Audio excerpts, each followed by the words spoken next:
I feel so guilty because I could never let myself get excited about this pregnancy because I was just so scared. It was either I didn't feel pregnant enough, like I would just gaslit myself for the first several months into believing that it was actually true. And I think that was just me trying to protect. Right. It was just me trying to protect my expectations because we never really got a heartbeat before. If anything, each next positive step on the journey, from positive pregnancy test to beta to scan to heartbeat, I'd say after 6 years, each time we cleared another marker, it wasn't more reassuring. It was scarier because now there was so much more on the line. More to lose. Welcome to my fertility podcast, Superhumans, the show that brings you expert insights, personal stories, and the latest in fertility care all in one place. Whether you're starting your fertility journey, navigating challenges, or just exploring your options, we're here to empower you with knowledge, support, and hope. Join us as we dive deep into topics that matter most, from IVF and fertility treatments to mental health and wellness. I'm Dr. Mavis Garcia. And I'm Dr. Wise. We're two of the fertility specialists at Markham Fertility Centre in Markham, Ontario, Canada. Think of us as your sisters in all things fertility. Let's demystify the world of fertility together. On today's episode, we welcome Tom and Alexie to the show. Now, many of you know Alexie very well from her very popular Instagram account at Epic Quest for Baby Riley. And so I'm sure many of you feel like you already know her and her journey so well, but we're going to get in depth about it. During this episode, they speak to us about their 6-year fertility journey, the various clinics that they went to, and the many treatments that they tried. They also get real with us about the emotional roller coaster and what it means to take a break sometimes and to take time to focus on their own relationship. Again, you can connect with Alexie on Instagram at Epic Quest for Baby Riley and Tom on Instagram at partner_in_fertility. We previously hosted Tom on the podcast on episode 49 to speak about the fertility journey from a male partner's perspective. And we encourage you to give that a listen as well if you're interested. Hello, Alexie and Tom. Thank you so much for being here. I am very much looking forward to this conversation. The first question we have for you today is just the beginning. Tell us about your journey and how you ended up here talking to Dr. Wise and myself on my fertility podcast on this very cold, snowy afternoon in April of 2025. Go for it. Yeah. So back in 2018, Tom and I started trying to conceive. We realized that we were having some difficulties and nothing seemed to be working. So we sought the help of a fertility clinic. And the first fertility clinic that we went to, said that You're young, yeah, you're healthy, should be no problem. yeah, everything's going to be fine. The only issue was that we were dealing with male factor infertility. And so we did a funded cycle with that first clinic, ended up with 2 embryos, and both embryos failed to implant. Mm-hmm. And looking back as someone who's quite seasoned in the trials and errors of fertility treatments, the protocol that I was on at the time obviously wasn't enough. Mm-hmm. After 2 failed implantations with that clinic, I said, you know what? I'm not comfortable with what's happening here. I want to go to a different clinic. Well, yeah, they weren't presenting us with any other options. We asked, where do you go from here? And they said, we just keep doing the same thing again and again. Yeah. And eventually it might work. Yeah. So we weren't comfortable with that. No, I didn't like that answer. So we went to a second clinic where we did several rounds of IUI. We ended up getting a chemical pregnancy from one of our IUIs. So we did 6 total. And the fertility doctor at that clinic referred us to Dr. Vero at Markham Fertility Centre, stating that I had unexplained infertility and that they couldn't help us any further. Right. So we did a second retrieval, which resulted in a mosaic embryo.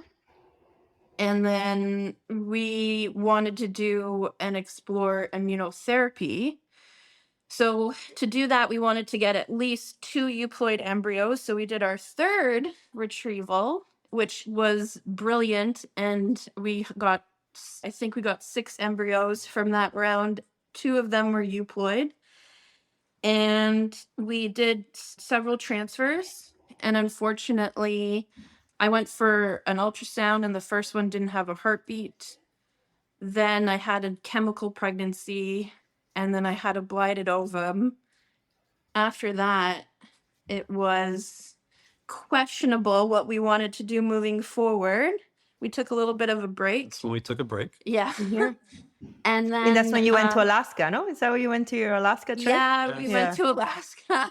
Highly recommend Alaska cruise. It's on my bucket list. Oh, it was beautiful. It was gorgeous. But after all that, emotionally and especially for Alexie physically, we really thought we needed a break. I think we both wanted to continue, Yeah. but just for mental and physical Yeah, health. I we're remember like, that we're gonna step- conversation. Yeah. Yes, Yeah. yes, we had it with you. And it's like, we're going to take a step back. We need a little bit of time Yeah. here, which was, I think, a really, really good decision Yeah. because it let you refresh. Yeah, and then recover a you bit. came back refreshed, exactly, and ready for the Yes. next part. Yeah. Mhm. And that's when we decided, you know what? I've never done a fresh transfer before.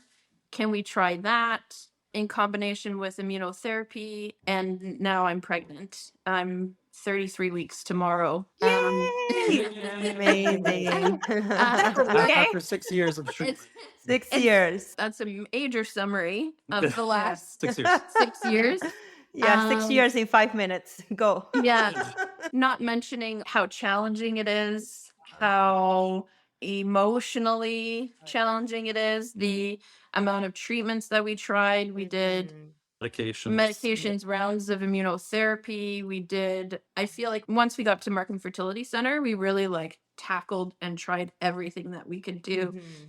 And I believe that's why we are where we're at today, because, unfortunately it is trial and error. But you have to have But new you things gotta to keep try. trying different things. Yeah. Yeah. Right, right. I mean, we needed options, which Markham provided to us, right? We didn't want to just do the same thing again and again and again for 3 years. That seemed pointless. But since we had many more options, we were willing to try everything. Along a lot of people call it a journey. I've called it an epic quest. Along this journey, we found out that I had a lot more issues than they ever looked for in previous clinics. Like, I had immune issues, I had endometriosis. But the first clinic didn't really look at you at all. No. They just said, you're young, you seem healthy, everything should Yeah. be good. It was... And I believed it. I really believed that everything was going to be okay and that was going to be the answer. And it's a huge blow when that doesn't happen, because then you think there's something wrong. I'm broken. Yeah. Yeah. So you were referred to Dr. Vero and you got stuck with me. we were blessed with you. Oops. No. Sorry. I purposefully asked. Purposefully. Yeah. What a wild journey. What a crazy story. I mean, so much to unpack from there. But one thing that really struck me and that I wanted to ask you about was that break that you took. I think lots of fertility patients who have these longer journeys or epic quests, which I love the way you call it that, sometimes patients are at a point where they're just burnt out, emotionally, mentally, financially drained, Physically. tapped out. And there's always this kind of pressure to keep going and age and time and, the biological clock ticking away versus taking a break. And so how did you come to that decision to take that break? What was that break like? How long did you take? What did you do during that break? I mean, other than traveling to Alaska, which sounds amazing, what kind of advice would you give to other patients who are, let's say, in that burnt out, tapped out spot? I'd say, first of all, there's also, I found a lot of pressure from within the community. There's great community online for other people going on the journeys, but there is a lot of pressure just from the community itself to keep going, keep going, keep going, keep going, keep going. Then when we did take a break, That I think rah, rah, rah, Yeah, keep yeah, cheerleading yeah, just- away. yeah. Yeah. don't stop, keep going. Like it's a form of giving up or something. Yeah. But we had been feeling burned out for quite a while. I was, really concerned, especially about Alexie, like on all those medications for all that time, taking a toll on her body. And I think in the beginning, when we started talking about break, you felt that you needed to keep going. You needed to keep going. But we talked about it a lot. And I guess you also realized that you were pretty tapped out as well. It's like you were saying, we were burned out and we were recognizing it and we wanted to keep going. But I really had the strong feeling that if we were too worn out for the next step, that doesn't work in our favor, especially Alexie's emotional and physical state. I think I explained that like running races, right? You don't just constantly run a marathon or constantly lift weights. You need to rest. If we took that time to refresh and then kept going, we'd be in a much better state for a more successful round, hopefully. I thought it would be a benefit for our next round instead of just being worn out, tired, exhausted. And that's how I remember the discussions going. Yeah. And being your doctor, I could say that break really helped because when you came back, it was like different. That's when we started talking about endometriosis and mapping. And there was a whole new leg of the journey that was still happening, but you were ready, you were calm, you were Yes. determined. And it's almost, I don't want to say healed because that's a strong word, but you certainly were more resilient and just ready to bring it on. And I think it did you both a lot of good from my perspective. How long did we take a break for? From 3 months? October to May. Okay. So yeah, 7 months, 6 or 7 months we took. Yeah. There was times during this whole thing that we would take 2-month break. We would take 2 to 3 months. But after our last loss, that ended in a DNC back in 2023? I think that's how. Mhm. Yeah. Back in 2023, I felt like that just broke my heart. And I just really needed the time to step away from feeling like a patient. When during this whole time, I felt like we were constantly doing things back to back. And it was really like I felt in our relationship that I was a patient. We would do things, obviously, to negate those feelings, but I needed to really step away. I made that my whole persona, my whole identity. I made that, I'm an IVF warrior. I can do anything. And you can. I was. I did. But it's also sometimes I needed the rest. And Tom used the metaphor of like getting the house ready for a storm. Yes. Yeah. Because House has to be strong and sturdy for the storm, right? Or else Yeah. it'll just blow over. That's right. And we got some time to focus on us instead of focusing on the journey 24/7, which was really good for us. Yeah. I remember you even closed the account for a little bit. EpiQuest for did. Baby Riley. You closed it and I think you changed it to just you or traveling or something. And Yep. yeah. Yeah. Good. So you went through all, I stepped away. I'm building a fortress. That's great. It was one of the healthiest things I think that we did. I really focused on doing things that made me happy. I'm focused on eating well, exercising, just doing things just for me and connecting with Tom, which I desperately needed. Oftentimes when I'm talking to patients who are on these really long journeys, and I can see that maybe that burnout is starting to happen, and I'm worried that that burnout is starting to happen, I tell them, I say, listen, guys, like, if it's a situation where it's a couple, I'll say, at the end of the day, it's going to be you and you, right? And at the end of the day, whether you have a successful pregnancy or not, because again, I don't know, I don't have a crystal ball, it's going to be you faced with your partner. And you have to keep that relationship. There has to be something beyond doing fertility and doing IVF, regardless of what happens, regardless of the outcome. I'm so glad and so awesome to hear somebody say, it's nice taking that break can actually be so beneficial in the long run because so many patients are so scared and so anxious about it, right? I tell people, like 3 months, 4 months, 5 months, 6 months, it's not the make or break of life. It's one small piece of time in the grand scale sometimes. And if you come back and you're in a better situation, better scenario, you can do it better in the long run. And it's so awesome to hear that. And I love that story so much. So, haven't been the couple that is like, oh, everything is great, you're young, it's going to be easy, to being a couple where your doctor basically throws everything at you, from surgery to immune to IVF to different transfer protocols and things like that.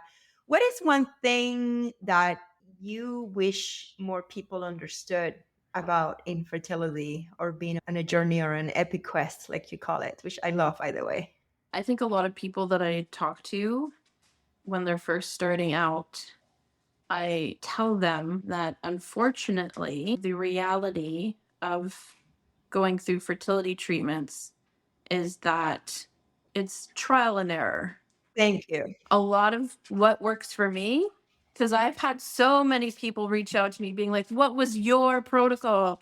I need it to be my protocol. Something finally worked for you. Tell me everything. And I'm like, this is what I did, but it may not work for you. You are different than me. And unfortunately, when things, are trial and error, it takes a bit of time. And the reality is that it's just not something that can happen right away. Mhm. And I think that can be very shocking to a lot of people. I was shocked when we had 2 failed euploid embryos. I was shocked because I was told a story that everything was fine and this was going to work for me. But I think the reality is that people need to be told that, we're going to try our best to figure out what's going on. And with the knowledge that we have at the time, this is what we can do. When I'm talking to a lot of people, I just, explain that this is the reality of what you're going to go through. And it may take 1 transfer, it may take 2 transfers, it may take 3. For us, it took 6. Mhm. And everyone's different. Yeah, thank you for that. I mean, honestly, I'm gonna just like take a clip, and in every new console, I'm just gonna be like, before I say anything, please listen to Alexie and Tom, and then I'll give you my speech. And it's exactly right. And I mean, Dr. Weiss can talk about it. Sometimes we do have patients that are young and everything looks great, and it's just a simple male factor. And the majority of the time, it does work the first time or the second time. And you don't need to do 6 transfers and surgeries and immunes and all of those things. Yeah. But you're right. I always tell patients, see, I think you have a good prognosis. You've got all of these pieces. We're going to start here. And yeah, there is a percentage of patients. I tell them your ovaries sometimes just don't read the test book. So we have to throw out the test book and start looking at other things that unfortunately are trial and error. And I'm glad that you, having experienced all of that, sort of gone into a point of understanding and accepting that. Because one of the things that I struggle with is that sometimes patients find the answer after 6 transfers, and then they feel like, you should have found the answer after my first transfer. Like, you should have done my surgery on day 1. You should have done a skeg and all the things like the first time I came to see you, which we just can't, because these things, surgeries are invasive and these things are not fully understood. And, you wouldn't fix your house for the storm unless you see that there is a storm there. And you want to react to what's happening. As physicians, our goal is to do the least amount of stuff for the highest reward, right? And then when the reward is not happening, then we have to increase the stuff. And the reward is not happening, and then we increase the stuff. But we always want to start with doing as little as possible to give you the highest pregnancy rate. And that ratio sometimes changes as your journey goes on. Mhm. Yeah. And honestly, there's nothing fun about lit. There's nothing fun about No. skig. And wanting to go straight to that stuff without maybe not even needing it. That's right. Like, I think every time after I did skig, the next day, it was so emotional for me. And yeah, I would just say, see what you can do first without going for like the big guns at the very beginning, because the big guns can be traumatizing too, in a way, as much as they're needed, right? Yeah. Skig would always make you feel awful Yeah. the next day or two. Should be very emotional. Plus all the physical discomfort with the things we went through. But yeah, I'd say a couple or an individual coming into this, epic quest or journey, hopefully it does work right away and quickly for you, but they should also be cognizant and realize, like you were saying, that it might not. This could be a long journey. Hopefully not, but it could be. So I think if we had known, we would have been maybe a little more emotionally prepared for that. Mhm. And I'd also say, you have to learn and advocate for yourself Yes. within your clinic, within multiple clinics. And there are lots of clinics out there, different clinics for different people. But if you're not happy or comfortable with the one you're at, look at your options. And if you feel like you're not getting enough care, go for another opinion, right? You don't realize how many options are out there for the clinics to try until you're out in the world. And like I said, some clinics were more limited. Our first clinic just said, this is what we do. Yeah. And we'll keep doing it. Kudos to the second clinic we saw where she said, hey, I've reached the end of my line, but there are other people who can do more and referred us to Markham, which was, I think, a lot better. If we had just stayed with the first clinic, who knows, we might still be just doing the same protocol 6 years later. I think that's a really good point that you bring up, and something that I think that maybe is not so well expressed in the world of fertility and fertility clinics is that fertility physicians, fertility clinics are so wildly different and so wildly unique. And I'm not talking about, their personality. Well, okay, personality is important. If you gel with your doctor, if you don't gel with your doctor is important. But in terms of even how we practice, how we do things, what treatments we offer, what treatments we don't offer. And so it's not like, I don't know, you have a lump and you get referred to a surgeon to take out the lump in your arm, where the vast majority of surgeons are probably going to do it in much the same way with very, very similar results. Fertility and fertility medicine is like 90% art, 10% literature and guidelines and all these fancy things. So what I'm trying to get at is that practitioners in the field of fertility, we practice in such different ways and we do such different things. And I think nobody's wrong. Nobody's doing anything bad, but we're all interpreting the studies and the information slightly different ways. We all have slightly different comfort levels in doing things that maybe aren't so evidence-based or that maybe aren't so widely accepted by physicians in the world of fertility. Fertility is so different than any other area of medicine for that reason. And so seeking a second opinion, seeing different clinics actually makes so much more sense in the world of fertility, I would argue, than maybe other areas of medicine. I mean, obviously I don't practice other areas of medicine.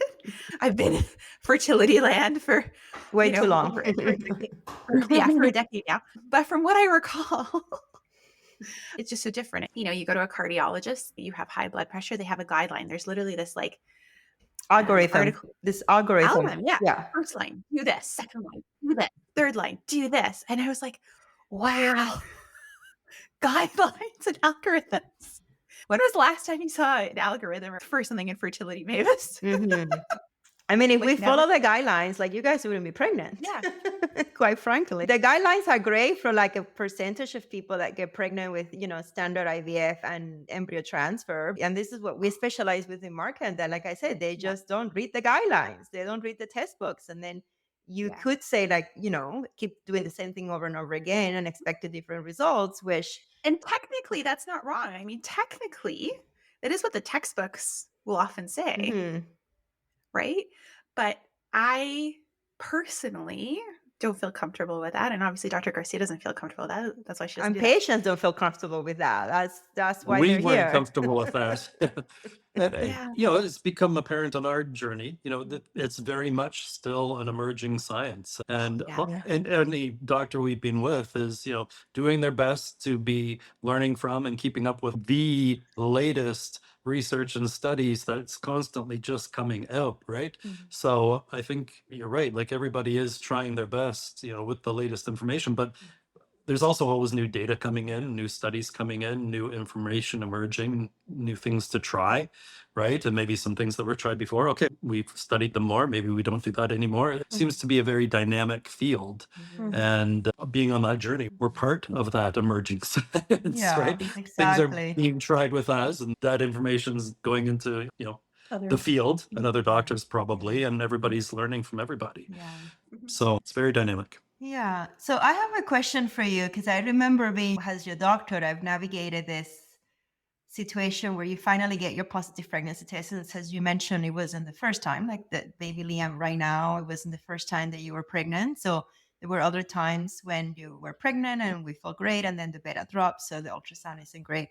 So every time that there is a new pregnancy test, a positive test, I am happy. I'm excited for my patients. I want to transfer that to them because I really do believe this is going to be the time.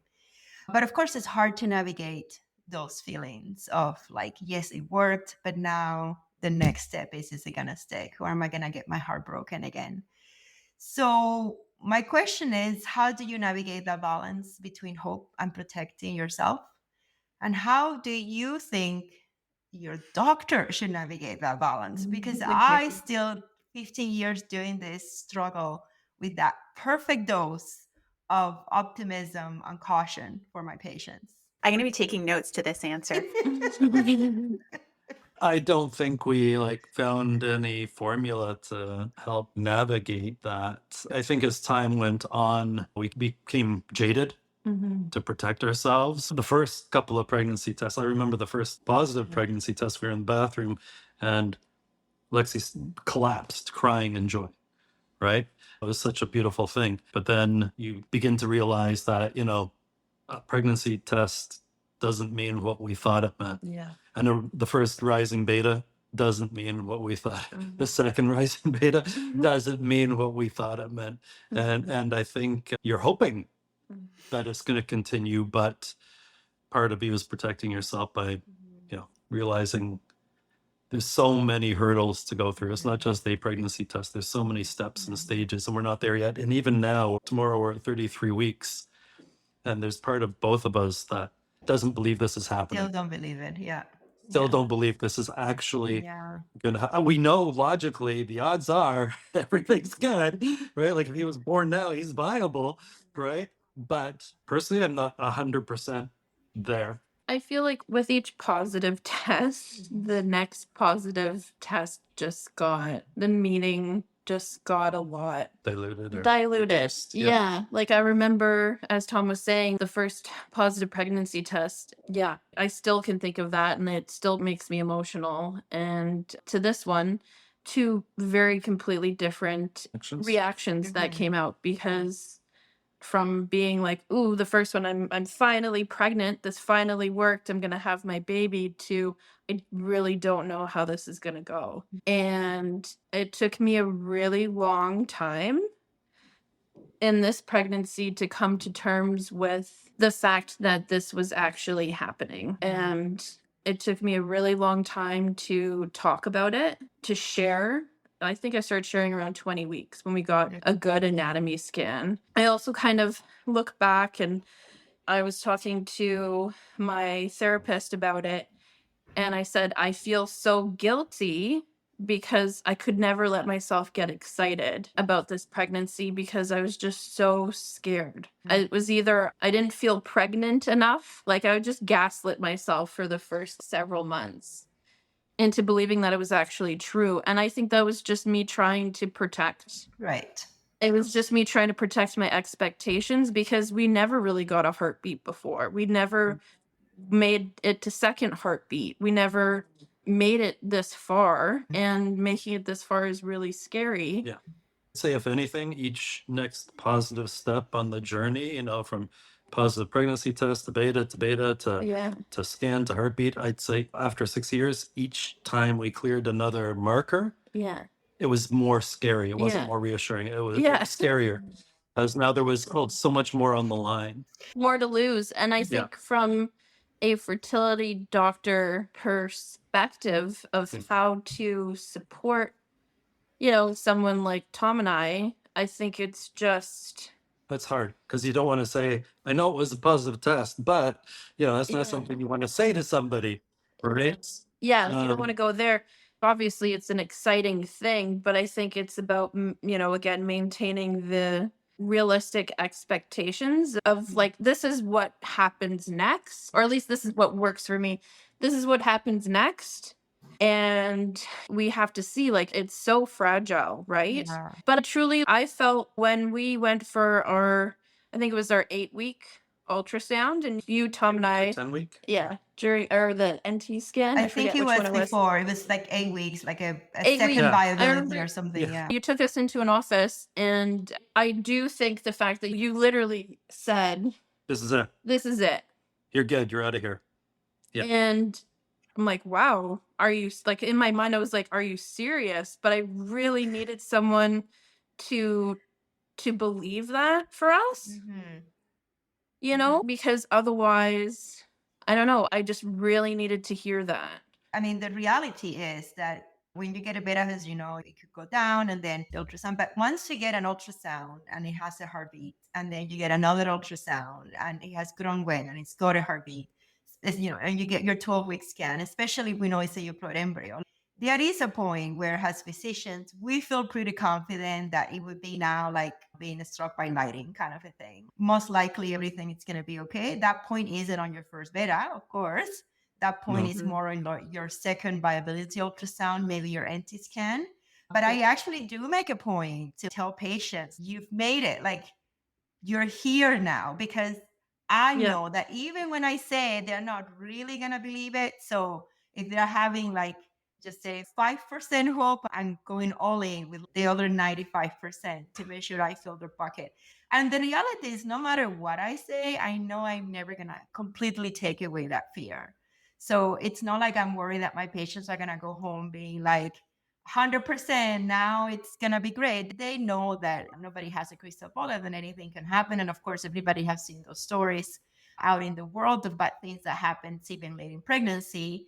But statistically speaking, there is a really good chance. And I think that even if you just believe me in that moment and you don't believe it anymore the next day, I just want all of my patients to have a moment where they can just exhale and be like, I am here today, this moment. I don't know what's happening tomorrow, but today, right now, in this moment, I am effing pregnant. And I wanted you to have that. Yeah, it was helpful. It was definitely helpful. And I think maintaining realistic expectations between beta and that ultrasound is really important. And then having that confirmation that, yes, this is it. I felt somewhat relieved. Yeah. Listen, you can't see behind the scenes, but Dr. Weiss can tell you, we suffer too. We're like, so and so happy beta. Yay, congrats. We prayed all the fertility gods, like so and so is having her ultrasound tomorrow. And then I literally know you're in a room with an ultrasound and I don't know, I can't see the screen. I have to wait. Like, you actually know before I do, because I have to wait for the patient to come out and come with the ultrasound. And then I normally get a Teams message if I'm not seeing them directly, or sometimes I'm able to sneak in from one consultation and go and see them like I did with you. We go through that very stressful time as well, because we also know what you know. Things sometimes don't work out and we don't take it for granted that just because you have a beta, job is done, we're done, like next patient. We're still with butterflies in our stomach and the knot in our throat up until you guys graduate. Yeah, absolutely. For patients who are also on epic quests, those long journeys, I know when their viability ultrasounds are coming up, and I will wake up and first thing in the morning, I'll be like, oh my God, so-and-so is having their first viability scan today. Like, oh my God, I hope it's good. I hope it's good, because we're on a journey too. It's not the same, obviously, but Just going back to the stages, and I think you were asking as a doctor, how do we handle this? I think looking back, it would have been beneficial if we had known that. We found out, pregnancy test didn't mean everything by failing. Then we found out first beta didn't mean everything by failing. Second beta didn't mean everything by failing. Right? And I don't think anyone ever explained that to us, that, yeah, these are all good signs, but this is where you really need to get to be certain. Until then, these are the percentage chances. Then I think we would have gone into those better prepared Yeah. Right. That's a Right. really emotionally. that's a really good point, honey. And I think, I mean, we can do a whole episode on it because I think the time of knowing that it's before you're pregnant, because we also don't want to say to somebody, hey, your beta is great, but all of these bad things can happen. So before you're even getting that positive beta, it's Right. like, you know, if your beta is negative, then that means it didn't work. And these are all the things. If it's positive, what that means is that it implanted. It still needs to double. It still needs to get to this level and needs to get this level. So I think we can definitely do a better job of preparing people that way. Yeah. Yeah, before you even start a protocol. Before you even start the process. This is what you're getting yeah. yourself into, Yeah. right? And I think I mentioned it on the last podcast we recorded, just for helping patients and getting through this. I think if you did have like a couples or individual therapist on staff, even if it's an extra service, I think having accessibility to that, because if you know someone has gone through this, then it's an ideal chance for someone to reach out to them and say, you know, hey, Jeannie talked through this. I've been there. I know what you're going through. Because if someone then has to scramble to find a therapist, someone they can talk to, you know, might be Right. too late. Easier access would be helpful. Yeah. Absolutely. Absolutely. Something that we've kind of touched on during this conversation, we haven't really gotten into, is your Instagram account, Yeah. which is like huge and massive. And I know lots of MFC patients follow you on Instagram. Where'd you get the idea? How did it come to be? Oh my gosh. A lot of followers have become MFC patients. Yes. It's true. I just had the idea of documenting my first IVF. That was like the very, very first one that you did, you know, a couple clinics ago. Yeah. So we did our first IVF in 2019. We were going for diagnosis in 2018, and I just wanted to document it. I wanted something for myself, and it was just this personal thing that I was just doing. And then I was very lucky to connect with a bunch of other people who were going through the same thing. And the infertility community on Instagram is incredible, so supportive. Some of the best people I've ever met. I met my best friend through that. I made really amazing connections with people, but it all just kind of stemmed from the I don't know. I think it was therapeutic for you. Yeah. I think sharing what you were going through, Yeah. you like to express your emotions and you like to talk through things. And I think just going through that process of recording and sharing and getting positive reactions from people, Yeah. people appreciating you sharing, I think that really helped you emotionally through your own journey and other people. Yeah. Oh, you certainly help other people. That's for sure.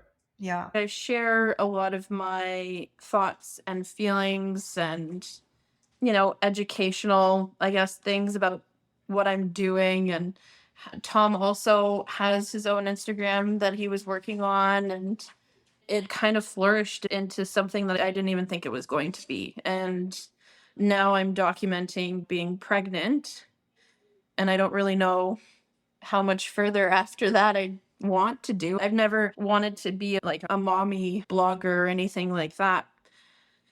But I'm so grateful for the amazing community that's part of Instagram. And I love receiving questions, and I answer the best that I can. And I love connecting with people. And I think it was very important for me to know other people who are going through the same thing that I was going through, and talking to people who actually understood it. When you're going through fertility treatments, it can be very lonely. Like, people in your life, they don't know what to say, they don't know what to do. So it's nice to talk to other people who are going through the same thing that you are. I've had a lot of patients tell me that they connected through you. Even when you announced your pregnancy, I had a few patients who was like, oh my God, I can't believe this happened for her. I'm so happy. I think community is so important. And I follow a lot of my patients on Instagram, and I've learned from you, even though you're my patient and even though I know all the medical things. Sometimes you guys share on Instagram things that you wouldn't share at the appointment, which makes sense because the appointment is there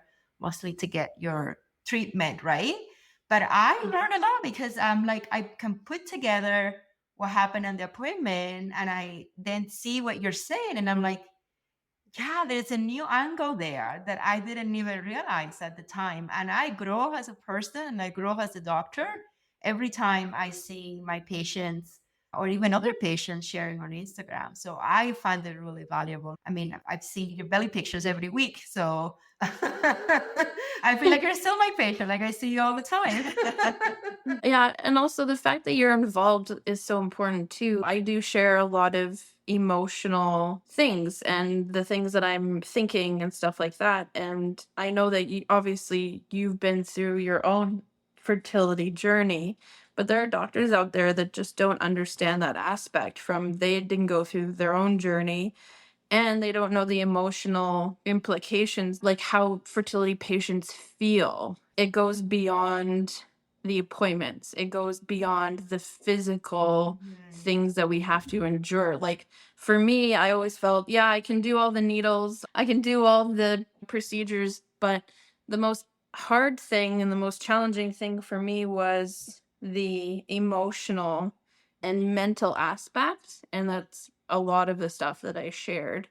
And knowing that other people were feeling the same way was really helpful for me. And giving a voice to those people. Yeah. I asked Tom this question, and you guys should all go back and listen to Tom's episode that we did before. He gave me a perfect answer that I took to heart. So I'm going to ask you, Alexie, now the same question, which is Okay. like, how can we do better as fertility doctors? Or another way is like, what do you want fertility doctors to know that you feel maybe they don't know? And you can answer to Tom, but I know that we did talk about it in your episode. Yeah. This is going to be very personal to me.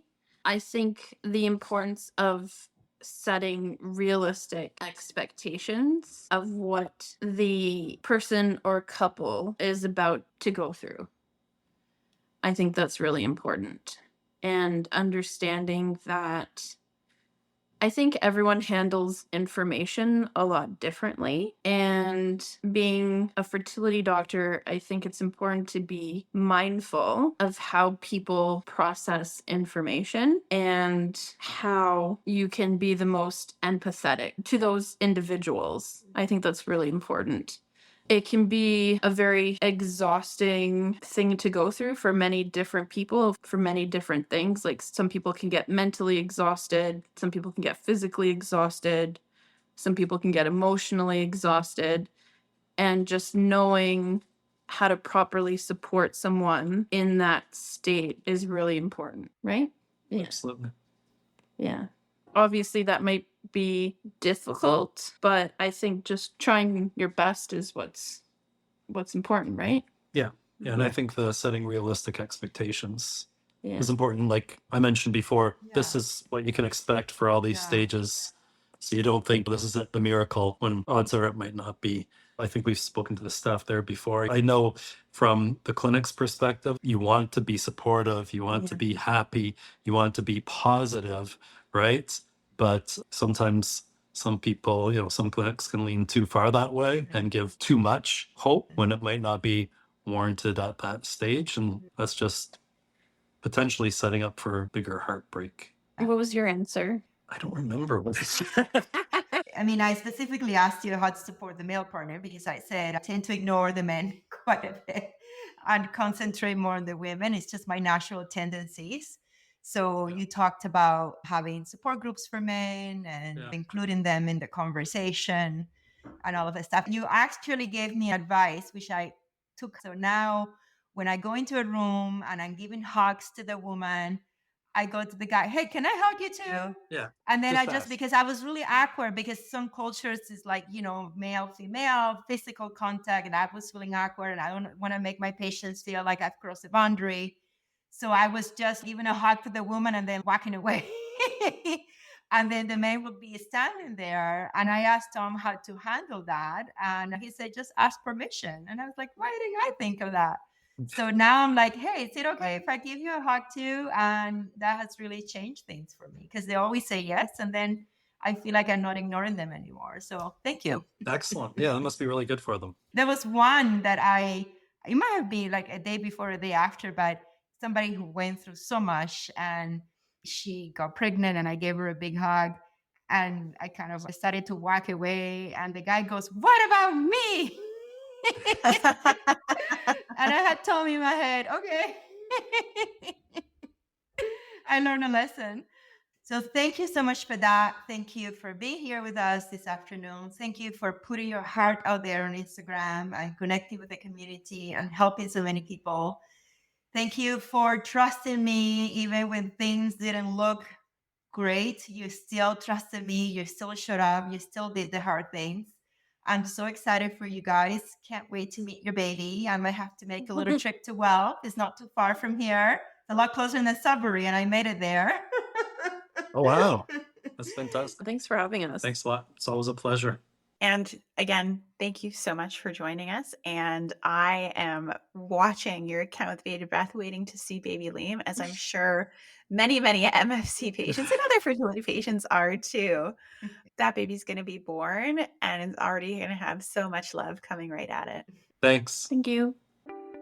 And that's a wrap for today, Superhumans. If you're looking to connect, get social with us. Follow us on YouTube and Instagram at My Fertility Podcast or visit us online at markandfertility.com. And don't forget, follow, subscribe, and share your favorite episode.